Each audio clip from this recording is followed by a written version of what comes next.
Assalamualaikum, salam Malaysia Madani Stadium RTM pagi ini bersama saya Syahrul Islam. Persatuan Bola Sepak Malaysia FM melancarkan fasa kedua Peta Hala 7 F30 bagi tahun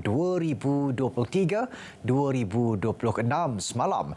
Ia memberi tumpuan kepada tiga teras utama, iaitu penumbuhan permainan, memperkasa organisasi dan pengembangan jenama. Majlis pelancaran fasa kedua Peta Hala 7 itu telah disempurnakan Menteri Belia dan Sukan Hen Ayuh bersama Presiden FM Datuk Hamidin Muhammad Amin menerusi pelan strategik yang digariskan 8 aspek diletakkan di bawah teras penumbuhan permainan merangkumi bola sepak lelaki dan wanita, pembangunan remaja serta akar umbi selain pendidikan kejurulatihan. Aspek lain di dalam teras pertama itu ialah memperkasa pembangunan futsal dan bola sepak pantai selain memberi tumpuan kepada pengadil dan isukan. Dalam hal itu, 4 perkara ditekankan dalam teras kedua, memperkasa organisasi iaitu infrastruktur, pendidikan, promosi pendigitalan dan memperkasa ahli gabungan. Manakala teras ketiga, pengembangan jenama akan menekankan 3 aspek iaitu penajaan, penerokaan platform baru dan pembangunan kandungan bersesuaian. Sementara itu, Datuk Hamidin berpendapat Peta Hala 7 F30 fasa pertama 2019-2022 telah berjaya dicapai secara keseluruhannya. Ini berdasarkan peningkatan prestasi yang ditampilkan rata-rata pasukan sehingga ke peringkat senior. Jelas beliau ini juga sebagai petanda bola sepak Malaysia berada pada tahap yang lebih baik.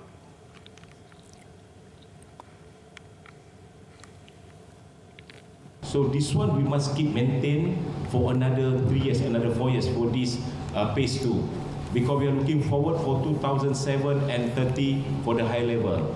And you can see for the national team, the team already okay, draw with China, Syria, the 80 ranking, 98, and we beat India. Okay, we lose with Tajikistan 2-0, but we already meet this type of standard. Peta Hala 7 F30 bagi tempoh 12 tahun dari 2019 hingga 2030 telah dilancarkan Presiden Persekutuan Bola Sepak Antarabangsa FIFA Gianni Infantino pada 31 Oktober 2018. Ahli dalam Persatuan Sukan Kebangsaan NSA diharap dapat mencontohi langkah kehadapan FAM ketika mengubal Peta Hala 7 sukan masing-masing pada masa akan datang. Presiden Majlis Olimpik Malaysia MOM, Tan Sri Muhammad Norzal Zakaria berkata fasa kedua Peta Hala 7 F30 yang dilancarkan FAM meneruskan kesinambungan fasa pertama bagi tempoh 2019-2022. Apa yang menarik ialah yang pertama sekali satu-satunya tak banyak NSA atau Persatuan Sukan yang telah mewujudkan blueprint yang ada milestone dengan KPI. Kerana tak ramai orang yang boleh letak ke hadapan a transparent, intangible measurement for their performance. Justru beliau berharap lebih banyak NSA menghasilkan Peta Hala 7 dan dalam masa sama membuka lebih banyak ruang kerjasama dengan pihak berkepentingan. Ini termasuk penaja, penyokong, atlet serta jurulatih dalam menjayakan sesuatu perancangan. Baik, ini perkembangan saingan Piala Liga Bola Sepak Malaysia MFL, Terengganu FC. TFC 2 muncul juara edisi sulung selepas cemerlang menumpaskan Johor Darul Takzim JDT 2 1-0 pada aksi final malam tadi. Pertandingan berlangsung di Stadium Bola Sepak Kuala Lumpur Ceras menyaksikan tiada jaringan terhasil pada babak pertama. Walaupun kedua-dua pasukan memiliki beberapa peluang untuk membuka jaringan. Bersambung babak berikutnya, ketumpulan penyudah terus menjadi penghalang TFC 2 dan JDT 2 meledak gol sehinggalah permainan memasuki minit ke-87. Kealpaan benteng pertahanan JDT 2 berjaya dihukum Muhammad Isur Rahman untuk menudah menolak masuk bola sekaligus mengesahkan gelaran sulung menjadi milik TFC 2. Beralih ke perkembangan Grand Prix Motosikal Malaysia MotoGP 2023 di litar antarabangsa Sepang, juara dunia Francesco Bagnaia berjaya meraih petak permulaan utama untuk perlumbaan hari ini sekaligus dilihat semakin menghampiri kemenangan ketujuhnya musim ini.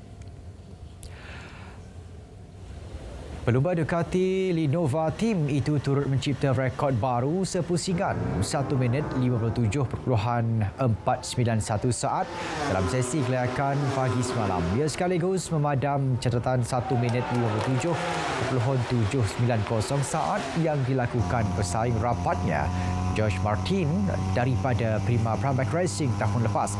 Dalam hari itu, Martin yang terdahulu mengetahui kelompok pelumba terpaksa berpuas hati di petak kedua dengan catatan 1 minit 57.549 saat. Manakala rakan sepasukan Bagnaia, Enea Bastianini, melengkapkan barisan hadapan apabila bakal bermula di petak ketiga. Dalam hari itu, pelumba Gresini Racing Alex Marquez muncul juara perlumbaan pecut yang buat pertama kalinya berlangsung pada Grand Prix Malaysia 2023 semalam. Marquez yang bermula dari petak keempat menampilkan tunggangan baik untuk mengejar kumpulan hadapan dan mula mendahului pada pusingan ke-6.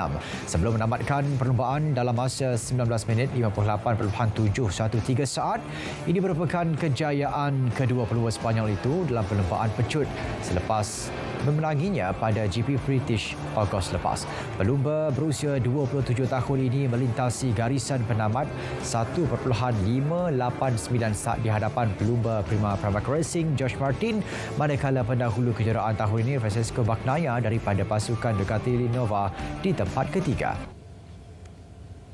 Dalam hari itu, semuanya bagaikan tidak menjadi buat pelumba Moto3 negara Sharifuddin Azman apabila terus menampilkan aksi hamba dalam aksi kecelakaan Grand Prix Malaysia 2023.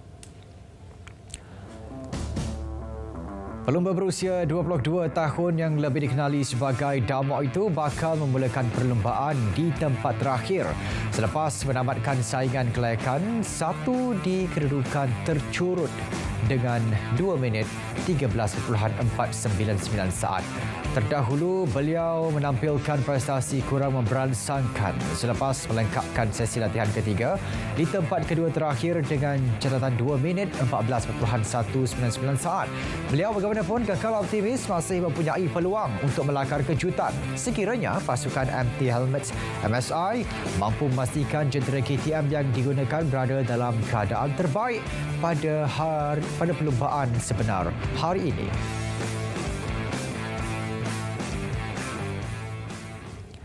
Pemanah rekef wanita negara Ariana Nordania Muhammad Zairi muncul sebagai atlet keempat Malaysia yang berjaya meraih slot ke Sukan Olimpik 2024. Ia susulan kejayaan Ariana meraih pingat emas pada kejohanan benua Asia di Bangkok, Thailand semalam.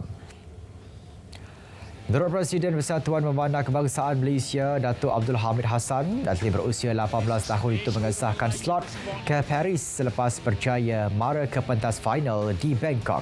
Lebih membanggakan apabila Ariana turut membuktikan dirinya berada di kelas tersendiri apabila melakar kemenangan ke atas Ziodahon Abu Satorova dari Uzbekistan 7-3 untuk merangkul pingat emas bagi acara rekef wanita 70 meter. Berdasarkan format pertandingan, dua pemanah terbaik daripada kejohanan tersebut layak ke Sukan Olimpik Paris. Selain Ariana, 3 lagi atlet negara yang telah menempa slot ke Sukan Olimpik 2024 ialah atlet terjun Benton Wardick Leases, Noel Nazrin Latif pelayaran dan Jonathan Wong menembak.